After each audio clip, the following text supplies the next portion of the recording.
Nous sommes en 1815. La bataille de Waterloo fut un immense succès pour l'Empire français. Napoléon Ier n'est jamais exilé et dispose d'une position de force face aux puissances européennes. Le premier empire français survit dans ce scénario. L'Europe entre dans une période de paix relative, sous la domination de l'Empire napoléonien. L'Empire français devient la première puissance mondiale avec une économie énorme et l'armée la plus puissante du monde. Il réussit à négocier une paix favorable avec les puissances alliées, principalement grâce à des alliances et des promesses de réforme.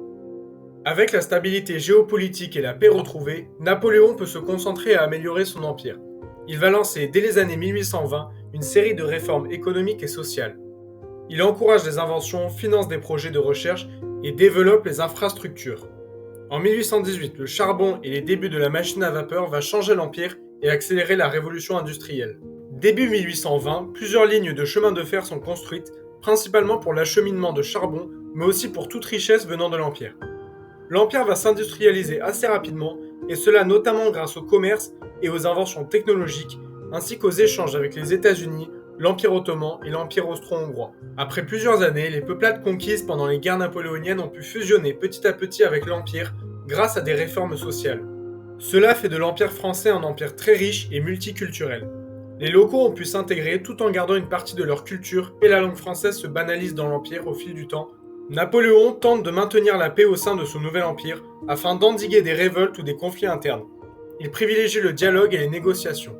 En 1836, Napoléon Ier meurt et son fils, Napoléon II, prend le pouvoir. Durant son règne, il va continuer ce qu'a fait son père et continuer l'industrialisation de l'Empire. Des dizaines d'usines émergent de partout. Des pays d'Europe, d'Amérique ou du Moyen-Orient peuvent désormais acheter des produits manufacturés de l'Empire français. Plus tard, vers les années 1838, l'Afrique va être vue comme un butin intéressant pour Napoléon II. En effet, l'Empire est très demandant en coton ainsi qu'en charbon.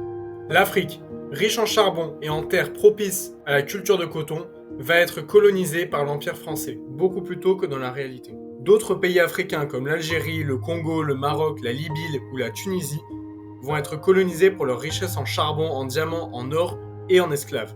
L'Afrique va commencer à être colonisée dès 1830 pour ses ressources, mais également et surtout pour ses esclaves, car dans ce scénario, l'Empire de France reste un empire esclavagiste et continue la traite négrière. Grâce à ces colonies, en moins d'une décennie, l'Empire parvient à devancer les États-Unis en devenant le premier producteur de coton au monde. L'Empire français devient le berceau des innovations technologiques telles que le télégraphe, l'ampoule électrique, le réfrigérateur ou encore le cinématographe. Le 26 mai 1841, des hommes chargés de creuser une mine de charbon en Algérie tombent sur un gisement de pétrole. L'Empire, empli des meilleurs savants du monde, va révolutionner de nouveau son économie ainsi que le monde grâce à l'exploitation de l'or noir, 14 ans avant la réalité. Les débuts du pétrole sont comme dans la réalité, on l'utilise pour l'éclairage et il remplace l'huile de baleine. Cependant, son usage n'est qu'éphémère dans le domaine de l'éclairage, car dans cette réalité, la lampe électrique existe déjà et l'huile de baleine a déjà été abandonnée depuis un moment dans l'Empire. Mais en 1846, la distillerie du pétrole mène à la création de l'essence, qui précède l'invention du moteur à explosion en 1850. Les premiers prototypes de voitures voient le jour dès 1851. Les inventions pleuvent dans l'Empire de France, durant la seconde moitié du 19e siècle. Voitures, avions, aéroplanes, montgolfières, dirigeables, sous-marins, bateaux à moteur, des centaines d'usines apparaissent dans tout l'Empire ainsi que dans les colonies. En 1860, déjà 25 000 automobiles circulent à Paris, Berlin ou encore Madrid. L'Empire développe son armée grâce aux récentes découvertes. Des voitures blindées, des tanks ou des avions de guerre font de l'armée française la plus puissante du monde. En 1865, la guerre de sécession éclate, mais elle sera rapidement calmée par l'Empire de France qui prend position et condamne les États-Unis du Nord. Les États confédérés survivent dans cette réalité. Après quelques années de pause dans la colonisation, l'Empire français va reprendre la colonisation, notamment de l'Océanie et de l'Amérique du Sud.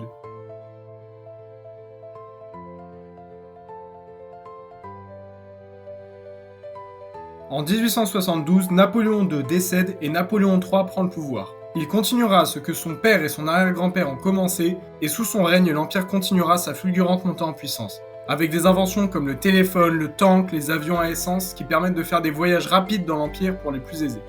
Mais surtout, c'est le début des premiers circuits électroniques. En 1902, au centenaire de l'Empire, le premier ordinateur voit le jour. En 1911, la première télévision est fabriquée. La culture française se répand comme une traînée de poudre.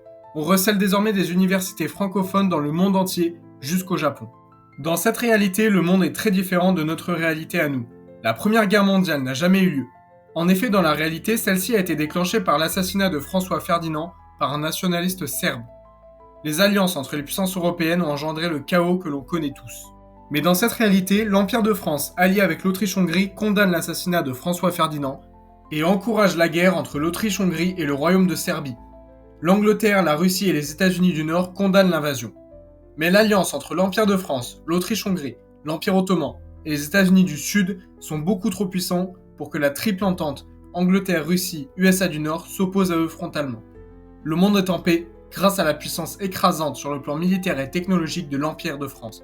La vie des citoyens français ne fait que s'améliorer d'année en année. Plusieurs pays ont demandé à rejoindre l'Empire, soit directement, soit par des alliances, et ce dernier règne en maître dans le monde entier. Le français est la première langue parlée dans le monde, avec plus de 1,8 milliard de locuteurs seulement en 1920. Les révolutions industrielles qui a amené l'Empire ont considérablement augmenté la population mondiale et l'espérance de vie. En Europe, 550 millions de personnes vivent dans l'Empire, et la population mondiale ne cesse de grimper, et en ce début de XXe siècle, la Terre compte près de 4,5 milliards d'êtres humains. Les premiers ordinateurs sont rapidement dépassés par de nouveaux modèles de plus en plus performants. 1921 marque un tournant important. L'Empire de France, après des années de recherche, a réussi à mettre au point la toute première bombe atomique de l'histoire. Cependant, des habitants du Congo, un immense pays d'Afrique utilisé pour des tests atomiques, remarquent des immenses cratères laissés après le passage de milices françaises. Ces informations sont étouffées par la police locale. L'énergie atomique va révolutionner une fois de plus le monde et l'Empire français. Une nouvelle source d'énergie est exploitée. Dans les années 1930, l'Empire débute un programme spatial. La première sonde spatiale est envoyée sur la Lune dans les années 1838 avec succès. En 1940, les premiers hommes posent le pied sur la Lune, suivis en direct par plus de 400 millions de personnes regardant cela depuis leur écran télé. C'est une première mondiale. En 1952, une douzaine de Français et d'Européens sont envoyés sur Mars pour découvrir la planète rouge et collecter des échantillons. Enfin, en 1971, la première station martienne autonome est habitée par une centaine d'Européens et d'Américains pour la première fois dans l'histoire de l'humanité. L'Empire n'a fait qu'augmenter dans le domaine militaire, économique, technologique. Les habitants de l'Empire ainsi que les habitants des colonies jouissaient de bien meilleures conditions de vie au fil des années, et ce depuis la fin de la bataille de Waterloo. Mais désormais, l'Empire commence à stagner en puissance et des mouvements indépendantistes commencent à émerger. Et voilà, c'est la fin de cette vidéo, mes chers sujets. N'hésitez pas à me dire si vous aimeriez une suite, j'ai quelques idées pour l'avenir de l'Empire français. Si ça vous a plu, commentez, likez, abonnez-vous, ça me fait toujours plaisir. Portez-vous bien et à la prochaine.